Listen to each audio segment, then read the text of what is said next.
Hi, I'm Alan Pollard. I'm Chief Executive of Civil Contractors New Zealand. Just want to bring you up to date with some of the advocacy work that we've been doing on your behalf in recent times.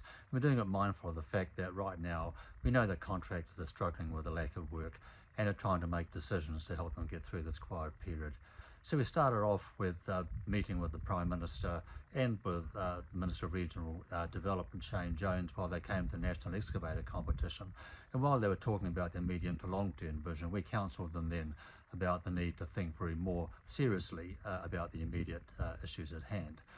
Then a few industry leaders and I had a chance to meet with Transport, Local Government, Water Minister Simeon Brown in Wellington, and we put four things to the Minister. The first was that we said, to get some immediate economic stimulus, why don't we bring forward a renewals and maintenance program?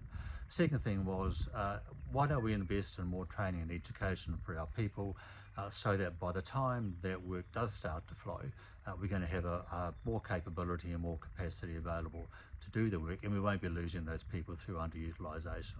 The third thing we suggested is actually improving the consenting process, removing some of those barriers that are quite a problem when we try to get contracts underway.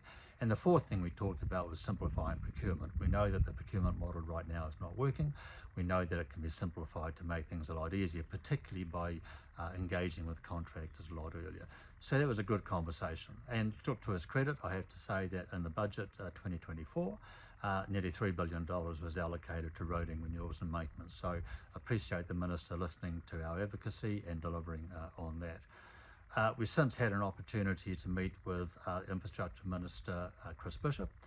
Again, he, I think, clearly understands now the challenge at hand, the fact that we have to keep our contractors utilised now, because if we don't and the work flows later on, the chances are we won't have enough people available to do the work.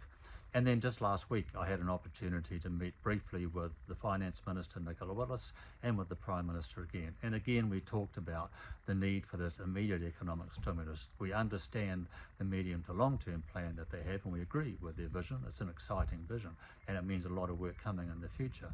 But right now, we need help, and their job is to try and regenerate that help. Now, both understood the problem very clearly. The Finance Minister indicated to me that she's made considerable funding available to local councils, so we now need to talk with the councils about how they take that funding and bring it to market quickly by way of projects. And the Prime Minister again indicated that he clearly understands the issue at hand and that he's tasked the Minister of Infrastructure to come up with a solution. Now, I'm also pleased that we had the water announcement earlier the week just gone. And what that's done is it's given councils now some certainty about the vision the government has for the water structures, and also some certainty about funding and the ability to increase their debt limits to now 500% of their operating revenue. So we're delighted that that's come through. Now, what we need now, of course, is councils to move very quickly to take those funds, to turn them into projects and then bring them through the market very, very quickly. We can't have councils procrastinating about the structures they're going to use or the parties they're going to get into bed with or how the funding is going to be used and so on. It's got to come to market shortly in projects. So our next step is to work with some of those councils to help them in that decision process. So rest assured, we are working on your behalf. We understand very clearly the pressures you're under. We're doing everything we can right now to help try and alleviate those pressures. As always, if you have any concerns or issues you want to raise with me, please contact me, Alan at civilcontractors.co.nz, and look, thank you for listening.